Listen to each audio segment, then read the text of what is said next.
Bismillahirrahmanirrahim. Assalamualaikum warahmatullahi wabarakatuh. Perkenalkan, nama saya Windy Nurahmawati dari PGSD Penjas 5B dengan NIM 1803994, nomor absen 8. Di sini saya akan mengerjakan tugas tentang filsafat Penjas dan literasi fisikal. Nah, yang pertama ada makna pendidikan jasmani bagi manusia. Pendidikan jasmani adalah salah satu mata pelajaran yang dipelajari oleh siswa, terutama dari SD, SMP, dan SMA. Nah, pelajaran pendidikan jasmani ini biasanya membantu perkembangan untuk motorik, psikomotor, dan lokomotor. Nah, pendidikan jasmani ini pelajaran yang sangat disukai oleh murid. Yang pertama, mengapa demikian? Karena pendidikan jasmani itu membantu meningkatkan emosional anak tersebut dan membantu anak untuk meningkatkan sosialisasi anak terhadap manusia. Nah, pendidikan jasmani adalah salah satu mata pelajaran di sekolah yang merupakan media pendorong perkembangan keterampilan motorik, fisik, pengetahuan, sikap sportivitas, pembiasaan hidup sehat, dan pembentukan karakter. Yang pertama ada pembentukan karakter mental. Mengapa mental? Karena yang biasanya anak tersebut tidak mempunyai teman, memiliki sifat yang emosional, biasanya mereka akan menjadi pandai untuk bersosialisasi. Anak tersebut akan menjadi bisa mempunyai teman banyak dan mereka akan bisa mengontrol emosinya tersendiri. Nah, terus pembentukan karakter yang selanjutnya ada yang menjadi dia lebih dekat dengan guru, biasanya kayak seperti itu. Nah, pendidikan jasmani itu dilakukan di SD, SMP, SMA. Pelajaran tersebut adalah pelajaran yang sangat digemari oleh para siswa. Mengapa demikian? Karena pendidikan jasmani itu bukan hanya tentang belajar, tapi kebanyakan untuk bermain. Contohnya pendidikan jasmani itu lebih seringnya kan di luar kelas daripada di kelas. Kalau misalnya di luar kelas itu mereka jadi bisa melihat bagaimana keadaan di kelas, dan guru biasanya memberikan permainan yang sangat disukai oleh anak-anak. Nah, sekarang ada makna pendidikan jasmani bagi manusia. Jangan jauh-jauh dulu, pendidikan jasmani itu biasanya bagaimana kita bisa melakukan pola hidup sehat. Nah, mengapa demikian? Karena hidup sehat itu tergantung diri kita sendiri. Bagaimana hidup sehat itu bakal dilalui sama diri kita. Yang pertama contohnya seperti kita bergerak, seperti kita bernafas.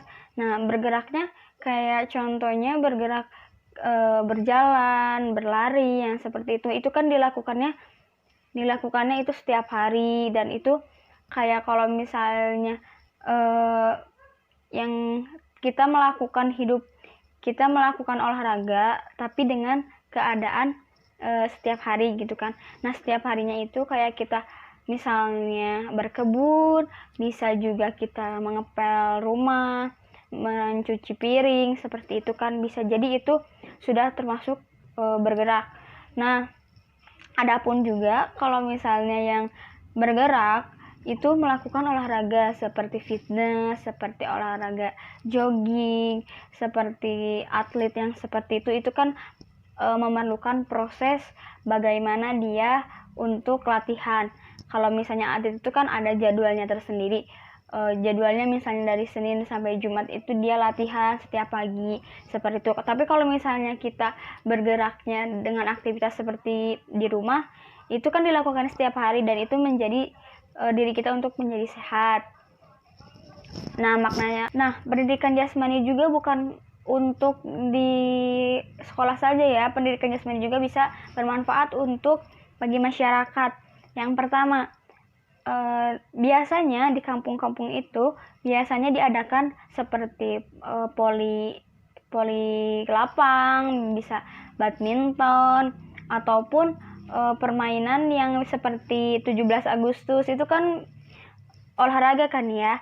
Nah, biasanya yang melakukan bola voli itu biasanya masyarakat itu dari RT-RT-nya. Dan itu kan mengembangkan bagaimana pola fisik dan pola hidup sehat bagi bagi masyarakat tersebut. Nah, yang selanjutnya ada permasalahan pendidikan jasmani yang terjadi di sekolah. Yang pertama itu ada di sekolah itu kadang keterbatasannya lapangan, terus alat untuk belajar. Biasanya ada yang satu sekolah itu biasanya ada yang satu lapangan tapi beberapa sekolah.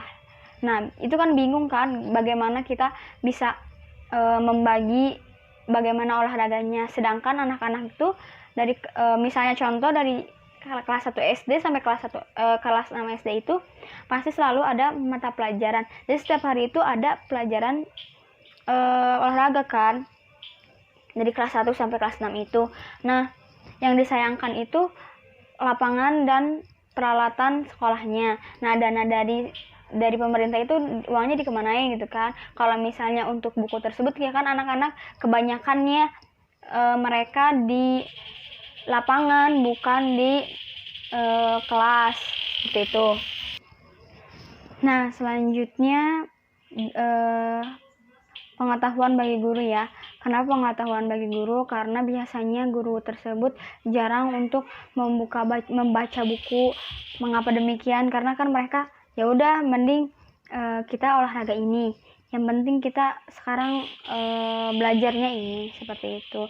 Nah, seharusnya kan setiap guru itu memenuhi pedoman bagaimana yang seharusnya diajarkan oleh buku, bukan diajarkan oleh guru buku, tapi bagaimana dia mengetahui mata pelajaran dan pembahasan apa yang harus dilakukan setelah materi yang sebelumnya seperti itu. Ada fungsi pendidikan jasmani bagi manusia.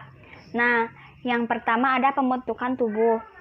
Seperti hidup kita menjadi lebih sehat, terus pembentukan otot-otot menjadi lebih besar, terus pembentukan dari yang misalnya pendek jadi tinggi, yang misalnya dari gendut jadi kurus seperti itu.